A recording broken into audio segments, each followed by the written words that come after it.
নমস্কার বন্ধুরা, welcome to অরিকলস one way. আমি সুমনা আবার একটা নতুন ভিডিও নিয়ে চলে এসেছি।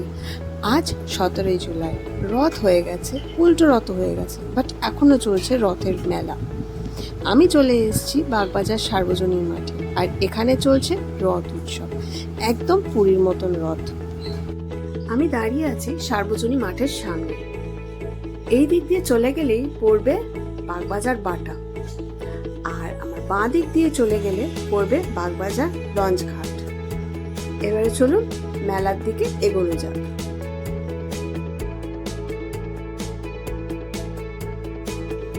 পুরো এই মাঠ জুড়েই চলছে মেলা, প্রচুর স্টল, দোকান, অনেকেই নিয়ে বসেছে।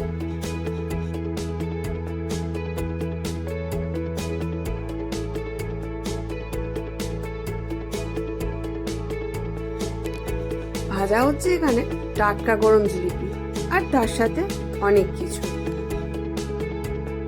আছে। এখানে নবদ্বীপের লাল ক্ষীর দই,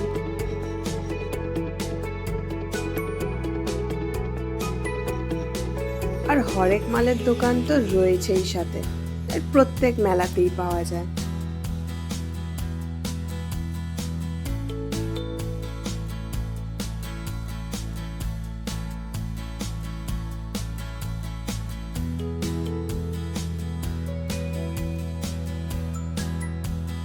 এখানে কিন্তু লাইভ গানও চলছে।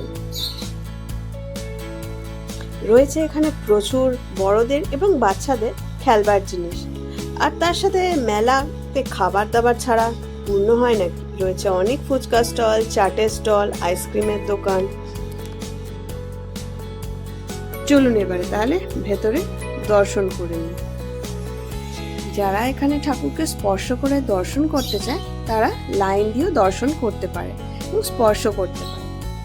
মাঝখানেই বসে গেছে কীর্তনের দল, তারা সারা সন্ধে ধরেই কীর্তন করে যাচ্ছে।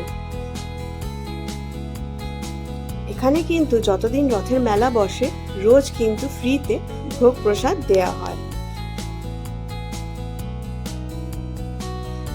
উল্টো রথের একদিন পরে হয় ঠাকুরের সোনার বেশ, আর সেই হলো আজকে, যেখানে প্রভু জগন্নাথ, বলভদ্র ও সুভদ্রা তিনজনেই সোনার বেশে সজ্জিত থাকে। তাদের পরানো হয় সোনার দুটো হাত। কি সুন্দরভাবে তিনজনকে অলংকার দিয়ে সাজানো হয়েছে। এই মেলা কিন্তু এখনো আরো দুদিন চলবে। প্রভু জগন্নাথ, বলভদ্র এবং সুভদ্রা এখানেই থাকবে। মেলাটা খুবই ঝকমক। যদি ভালো লেগে থাকে একবার ভিজিট নিশ্চয়ই করবে। আবার দেখা হচ্ছে পরের ভিডিওতে। নমস্কার।